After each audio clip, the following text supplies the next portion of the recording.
go. Alrighty. So this here guy, and this is your pump return from the FASS fuel system. So this goes all the way over to the FASS. Okay. The big one over here, that's where it sucks the fuel up. So that is the supply line. That also goes to the FASS. And this little guy back here, I don't know how well you can see that.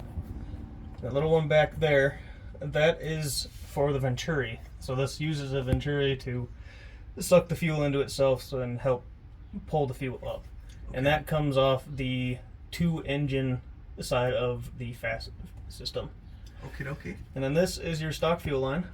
They give you a little extension to, so you can go down to this little guy. Whatever this tube is right here, it's totally blocking most of the video. That is a vent. Okay, the vent has been blocking. Yes. All right. So like I said, this little guy here is the stock return line. Okay. So this just returns the tank. And then they give you that little guy there. Okay, okay. But do we have everything else? We get everything?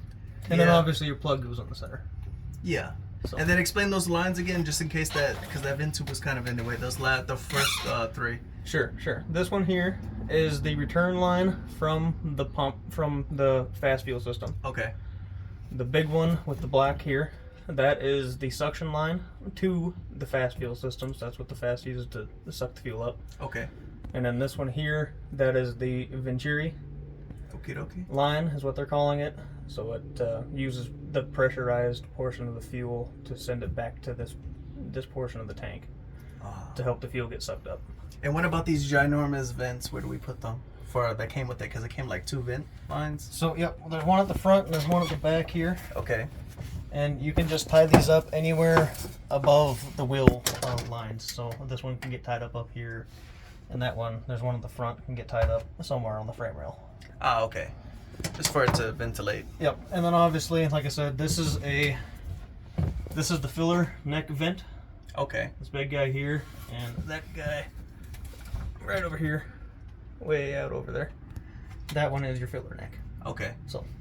And that one is already cut and tapped for RDS auxiliary fuel tank, just to let people know if they could do it or not. If you already have the auxiliary fuel tank, you don't have to worry about cutting anything. Yep. These have the taps and whatnot on them. So for the S&B tank has taps and. Oh yeah, there's 2 taps supposedly. My buddy was telling me, or Kobe was saying that there's one here and then there's another one. One over on the front. And to my understanding, this is for auxiliary. So. Yep. So you can do the auxiliary tank to fill these tanks. Okie dokie. And then. Oh, we got more. I don't think there was more. I was trying to think. So what about this plug here now? I guess that's just the heater, right? Yeah, so this is the heater plug. It'll just stay here for now. They do sell separate deals that you can buy to put heaters on your FASS fuel system.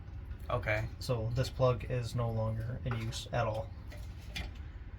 Okay. And as for the tank and whatnot, this is the S&B tank with the S&B sending unit. Yes.